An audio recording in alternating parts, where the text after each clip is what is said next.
shelters are aged people.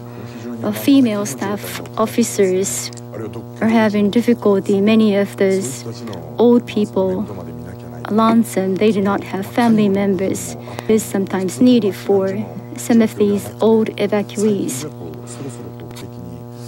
Some of these evacuees are living together with the relatives, but lonesome old evacuees have no place to go. It's really hard to provide sufficient care to these aged evacuees, the old female, but the female workers are working so hard. So there are multitudes of challenges and difficulties. I'm just hoping that you stay healthy. I want to thank you once again for your participation in our program. Thank you. It was Takahiro Sasa, city official of Kamaishi City. So in addition to the responses to disaster-related damages, it seems that people are now asked to provide nursing care as well. And it seems that more supplies have been given to the disaster-hit areas. However, how to better support the staff members of the City Hall, isn't it another major challenge? Yes, once a major disaster happens, then it is the staff members of the municipality that really stands at the forefront of the responses being taken. And therefore, they are really overwhelmed with a very large amount of work. And I know that with the strong sense of mission, they work very hard, like Mr. Sasa. However, many days have passed since the disaster, and therefore I believe that there's got to be a nationwide support regime to support the staff members that are working hard there, and also the staff members of the municipality offices.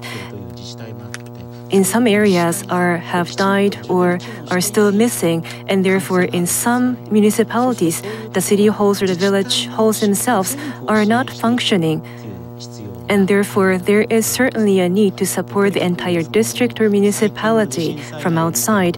And looking at the recent earthquake damages, in addition to the people that died because of the earthquake, there are some other people that are, because of stresses and because of the exhaustion, are dying.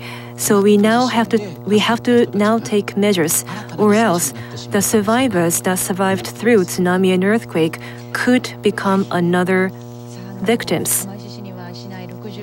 Now in Kamaishi City, there are 66 evacuation centers, and not all of them were not necessarily designated originally as evacuation centers.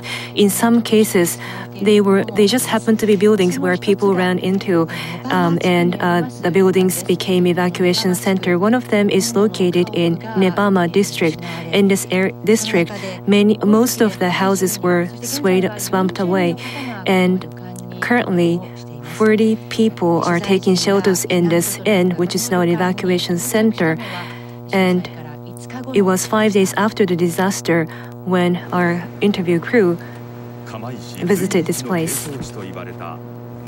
Nebama district was the best tourist spot of scenic beauty. The people in this area were swept by the tsunami, took shelter in half-damaged Japanese inn. Good morning. It's freezing cold this morning. I couldn't sleep well last night. Their source of emotional strength is really the landlady of this scene, Akiko Iwasaki. From immediately after the earthquake, she consoled the sadness and fears of the survivors who lost their homes and family members.